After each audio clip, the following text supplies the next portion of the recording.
boss, nakabaklas na natin yung Inmax B2. Bubuuin na natin to.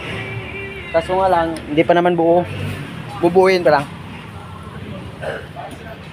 Ano?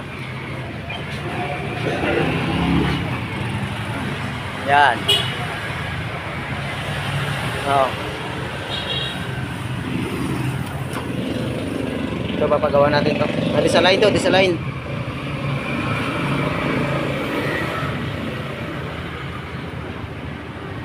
Yan. Oh.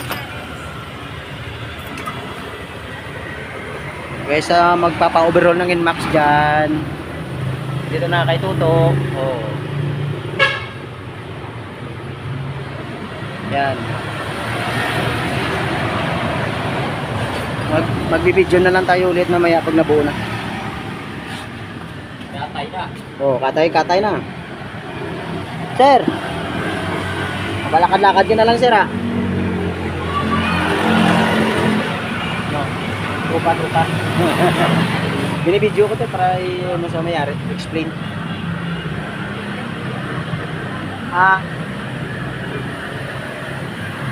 O kaya nga ipagbalik niya.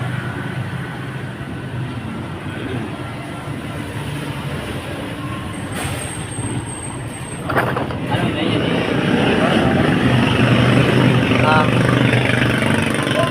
Kalas.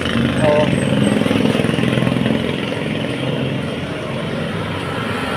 Daming bubuuin mamaya. Yung service natin, no?